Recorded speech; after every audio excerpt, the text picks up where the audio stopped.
Okay, what I've decided to do is go ahead and mount the center panel to the fuselage itself.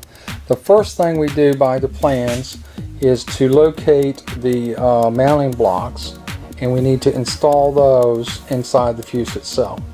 So you need to transfer these measurements from one bolt to the next to the fuselage. Works out to be about 7.5 inches.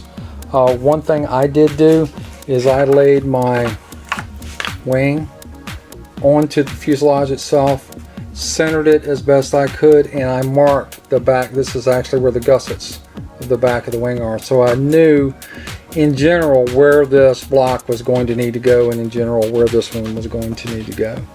I transferred those measurements from the plans to the fuselage, and I'm ready to install the blocks. One thing to remember is there's 2 mounting holes up front and 1 in the back. So for the front block, it needs to go sideways, and the rear block, you need to go vertical. Okay? Don't get that messed up and put it this way, because you might not have enough room. Actually, I don't think you would have enough room to put the mounting blocks or the mounting bolts in.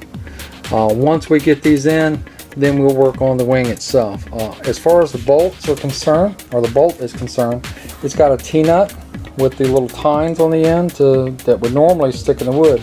These are actually going to be mounted upside down, meaning on the bottom they're not going to go in with the prongs in the wood. They're going to go in like this.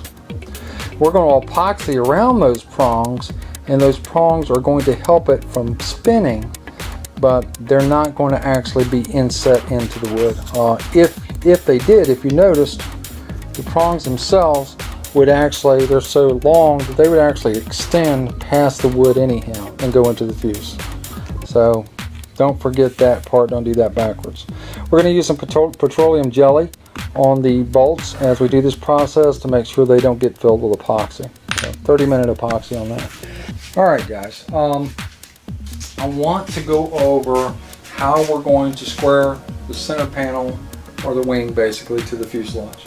I have not drilled the holes into the fuse yet. It's just sitting here. There's a couple of different ways to do that. I believe one of the easiest and most straightforward ways is simple triangulation. And to do that process, what you need to do is you need to make a witness mark on the vertical stabilizer. That's the same on both sides, at about the same level of the trailing edge of the wing. Okay? Once you've done that, you can take a simple rule and measure from the end of that vertical rise to the trailing edge of the wing is 36.5 inches. And in this case, I've already measured the other side, and I'm about 1/8 of an inch off. So I still need to adjust that a little bit. Once I get the measurement on both sides identical, then I know I'm 100% where I need to be. And here's the deal, I'm not going to drill those holes until I know I'm there. We cannot get this part wrong. If we get this part wrong, it could crab through the air. It certainly is not going to feel very good in the sticks, and we're going to have all kinds of problems. We're certainly not going to have a competition quality sailplane. So we have to get that part right. So anyhow, onward and upward.